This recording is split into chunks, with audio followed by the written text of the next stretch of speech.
السلام علیکم. د امریکې یو ډیره عظیمه او غټه یونیورسيټي ده، هاورډ یونیورسيټي. په هغې کې په 1950 کې یو عجیبه واقعه وشوه. هلته کې چې کوم ریسرچرز دي هغوی یو اسانه تجربه وکړه او هغې نه هغوی ته اندازه وشوه چې د انساني نفسیاتو باندې د دې څومره اثر دی. هغوی دا چل وکړو چې په یو بالټي کې نیمې اوبه واچولې او هغې کې منګکان پرېښوده.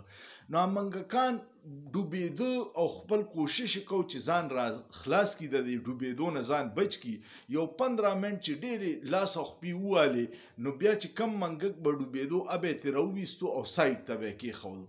لږ ساعت پسې هغوی له دوا وکړه، دا ټایم چې نوټ کړو دا 15 منټ کې دوی ډوبېدل شروع کړه. دا یې ترې راوویسته او بهر یې کېښوده چې دوی داسې لږ دمه شو یو نیمه ګنټه، بیا یې ور پرېښوده. او چې بیا یې ور پرېښوده نو بیا د هغوی د هغې جدوجهد د هغې ځان لاس او خپو وهلو ټایم چې و یو حیرت انګیز و. بیا 18 ګنټې هغوی لاس او خپې والي. د دې نه هغوی دا ثابتوله چې امید دی که نه هغه ډېر لوی شی دی په ژوند کې.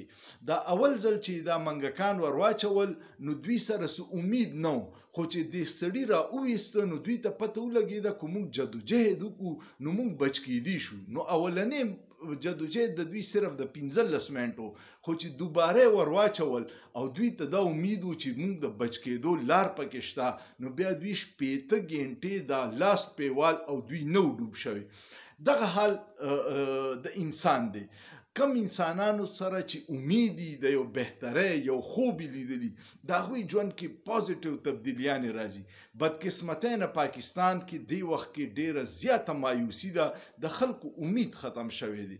په لکونو خلک د پاکستان نه روان دي ځکه چې دلته ورته خپل مستقبل نه ښکاري. او د ګیلپ لیټسټ سروې راغلی وه چې 94% خلک د پاکستان نه د تلو په تکل کې دي، کوم موقع ورته میلاو شو.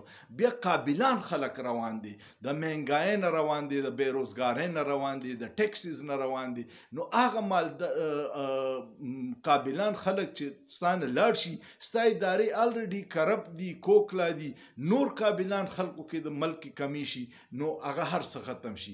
نو زمونږ حکمرانان او فیصله ساز چې ملک داسې حد ته رسولی چې کله د عوام امید ختم شي نو پوه شه چې ریاست ناکام دی، دا بنانا ریپبلیک دی. موږ هغې طرف ته ډېر تیزۍ سره روان یو او که د دې دپاره فوري اقدامات ونه شو نو الله دې په پاکستان رحم وکړي. سوچ به وکړي، په سوچ کې څه ګناه نشته.